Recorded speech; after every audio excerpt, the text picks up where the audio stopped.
आज की बात हम उन रिश्तों की करना चाहते हैं जिनके साथ हम जीते हैं पूरी कोशिश के साथ, लेकिन जी नहीं पाते हैं। हर पल ये लगता है कि हम कहाँ अटक गए हैं, हम कैसे हटें यहाँ से, किस मुश्किल में जान है हमारी, हम किससे कहें। क्योंकि जो रिश्ता हमने बांधा है वो हमने खुद जिद करके बांधा है, अपनों को मना के बांधा है। अपनी जिद से अपनी मोहब्बत को जोड़ते हुए एक कोशिश की है अपना जीवन साथी चुनने की, और चुन भी लिया, सबने मान भी लिया। लेकिन अब क्या? अब हम चीज़ों को कैसे बदलें? क्योंकि सामने वाला पूरी तरह बदल चुका है। जो था वो नहीं है, वो अनजाना लगने लगा है। तो आज की बात हम ऐसे रिश्ते की करेंगे। लेकिन सबसे पहले आप सभी को नमस्ते, बहुत सारा आशीर्वाद। जो हमसे छोटे हैं, जो हमसे बड़े हैं, उनको रिगार्ड्स। अच्छे से रहिए, ज़िंदगी तो इसी का नाम है। बहुत सारी मुश्किलें हैं, रिश्तों की ताना बाना चीज़ें चलती रहती हैं। हम उलझे भी हुए हैं, हमें सुलझने की कोशिश करनी होती है। इन सब में हमारी ज़िंदगी आगे बढ़ती रहती है। तो मुद्दे पर आते हैं हम अपने, जिससे हमने बात शुरू की थी कि अगर ऐसा रिश्ता हो जो दिल से टूट चुका हो, लेकिन हमें दिमाग से जोड़ के चलना है क्योंकि हम बंधे हुए हैं, हम उसको कैसे तोड़ें और जिएं तो कैसे जिएं। प्रॉब्लम ये होता है कि जब हम चीज़ों को जिद करके ले लेते हैं, बचपन हो तो खिलौने को जिद करके ले लें और उसके बाद तो डांट पड़ेगी, लेकिन डांट पड़ने के बाद हमें मना लिया जाएगा कि आगे ये मत करना, जो हम कहें वो करना। लेकिन जीवन साथी के मामले में क्या करें? अगर गलती से हमने जिद करके कोई ऐसा रिश्ता बांध लिया है जो आगे चल के हमारी समझ के ही बाहर होने लगा है, हम उसके साथ जी ही नहीं पा रहे हैं, ना वो हमें समझ पा रहा है ना हम उसको समझ पा रहे हैं, तब क्या करें? किससे कहें?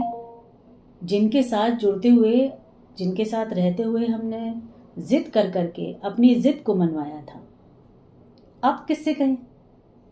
तो ये जो क्वेश्चन आ जाता है ना, इसके सिर्फ दो ही चीज़ें हैं, दो ही रास्ते हैं जिनको हम चल सकते हैं। जिन पे पहला रास्ता तो ये है कि आपको कोशिश करनी है इस रिश्ते को चलाते रहने की,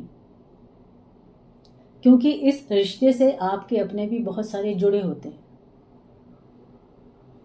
आप फैमिली के साथ हैं, आपके साथ आपके माँ बाप जुड़े हुए हैं, आपके भाई बहन जुड़े हुए हैं। हो सकता है आपकी शादी के बाद आपकी बहनों की शादी का कनेक्शन हो कि उनकी शादी पे असर आता है। तो देखिए, बेटियों की शादी के पीछे बहुत सारी एक चेन होती है जिसको निभाते हुए हर लड़की को चलना पड़ता है। तो अगर ऐसा हो गया है और एक झटके से आप चीज़ों को हटा नहीं सकते, एक झटके से चीज़ों को तोड़ नहीं सकते, बदल नहीं सकते हैं, तो क्या करना पड़ेगा? आपको इस रिश्तों को कैसे चलाना है, इसकी मुहिम खुद ही चलानी पड़ेगी, खुद ही अपनी जद्दोजहद करनी पड़ेगी। बैठ के, मिल के, बात करके, एक दूसरे को समझा के कि ज़िंदगी तो ऐसे चलने नहीं वाली है भाई। 25% बदल जाना लाजमी है, कोई भी एक सा नहीं हो सकता है। हम सब भाई बहन नहीं हैं, ना एक फैमिली से जुड़े हुए हैं, अलग अलग फैमिलीज़ हैं, तो अलग अलग होना लाजमी है। लेकिन शादी से पहले एकदम अच्छा होना और शादी के बाद एकदम बदल जाना बिल्कुल गलत है। तो जो बदल गए हैं उनसे बात करिए। अब चाहे वो फीमेल बदली है और चाहे वो मेल बदला है, इन रिश्तों को एकदम झटके से तोड़ के भागा नहीं जा सकता, तो थोड़ा झेलना पड़ेगा। कुछ महीने, कुछ साल बिताने पड़ेंगे साथ में, इस उम्मीद के साथ कि शायद सब ठीक हो जाए, और कहीं कहीं हो भी जाता है। धीरे धीरे रियलाइजेशन होता है कि हम ये क्यों बदल गए, और ये बदलना लाजमी हो जाता है। क्या होता है कि जिम्मेदारियां जब पड़ती हैं ना, जिम्मेदारियां हमारी आदतों को बदल देती हैं, हमारे व्यवहार पर असर डालती हैं, हमारे बोलने का जो तरीका था उसको बदल देती हैं। हम परेशानी में बहुत सारी ऐसी चीज़ें बोलने लगते हैं जिनसे हमारा वास्ता ही नहीं था। तो वक्त देना पड़ेगा, थोड़ा सा वक्त दे के देख लीजिए, हो सकता है कि चीज़ें बेहतर हो जाएं, समझें एक दूसरे को। अब दूसरी बात, अगर वक्त दे दिया है, सालों बीतने लगे हैं, सामने वाला समझने को ही तैयार नहीं है, उसको एहसास ही नहीं है, रियलाइजेशन ही नहीं है कि वो किसके साथ बन के आया है, क्या वादे करके आया है, क्या प्रॉमिस किए थे उसने, क्या अपना नेचर दिखाया था, वो एकदम 360 डिग्री अगर बदल गया है। और फिर आप एक रिश्ते को जो आपका अपना आपने बनाया था उसको आप घसीट रहे हैं, ज़बरदस्ती चलाने की कोशिश कर रहे हैं। कुछ साल आपने दे दिए, कुछ मुश्किलें झेलते हुए आपने उसको चलाने की कोशिश भी की, आपने उसको समझाया भी, एक दूसरे को समझाते हुए चेंजेस करने की कोशिश की, लेकिन उसके बाद भी अगर वो नहीं हो रहा तो फिर ज़िंदगी को ख़त्म करने की फिर ज़रूरत नहीं है इस रिश्ते में। अगर वो भी पसंद नहीं कर रहे हैं और आप भी पसंद नहीं कर रहे हैं तो इस रिश्ते को किसकी वजह से आप घसीट कर चलना चाहते हैं? तो बैठें बड़ों के साथ, इसको चलाना है नहीं चलाना उसकी बात करें, लेकिन हर चीज़ लड़ झगड़ के कोर्ट केसेस से करना तो आप लंबे उसमें कतार में लग जाएंगे। तो म्यूचुअल अंडरस्टैंडिंग से अगर कुछ चीज़ें हो सकती हैं कि जहाँ दोनों को ही रिश्ते निभाने नहीं हैं तो समझदारी से दूरी बनाना बेहतर है। एक झटके से हो सकता ना डिवोर्स लीजिए, ना तलाक लीजिए, ना एक दूसरे से हटिए, कुछ वक्त के लिए एक दूसरे को वक्त दीजिए, थोड़ा डिस्टेंस क्रिएट कर लीजिए, थोड़ा अलग अलग रहिए।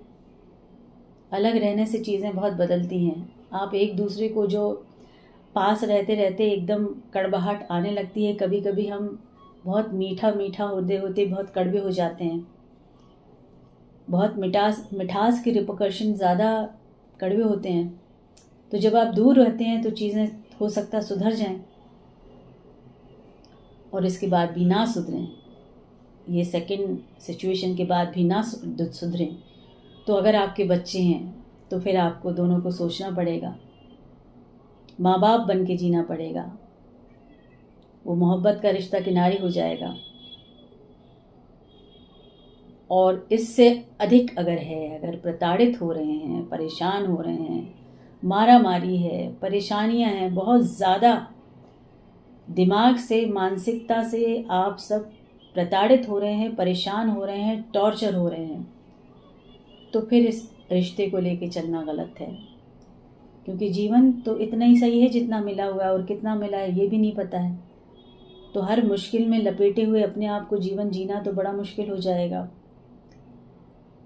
तो बेहतर है फिर सोच लीजिएगा इस रिश्ते के बारे में, बात कर लीजिएगा एक दूसरे से, अपने पेरेंट्स को समझा दीजिएगा, कॉन्फिडेंस में लीजिएगा, अकेले कुछ भी मत करिएगा। अकेले जो करते हैं ना उनको बड़ी मुश्किलें झेलनी पड़ती हैं। तो अपने बड़ों को शामिल करिएगा, आपके अपनों को शामिल करिएगा। पहले पहले वो शायद आपका साथ नहीं दें, क्योंकि आपने अपने पैरों पर कुल्हाड़ी खुद ही मारी है, लेकिन धीरे धीरे आपको समझ लेंगे वो, क्योंकि वो आपके अपने हैं। और अगर समझ जाते हैं और उनका साथ मिलता है तो कोशिश करिए चीज़ों को सुधारने की। ठीक है, देखिए जीवन के रिश्ते हैं, हमें हर तरीके से सुलझा के चलने पड़ते हैं, उलझते हैं, ये रेशमी धागे हैं, कभी जल्दी सुलझ जाते हैं, कभी सुलझते सुलझते टूट जाते हैं। दोनों ही तरीकों सबको सहजता से स्वीकार करना पड़ता है। तो कोशिश करिए अपनी सिचुएशन को समझें, सुधारने की कोशिश करें और अच्छे से चलें। ठीक है, सो मिलते हैं अगले सेशन में।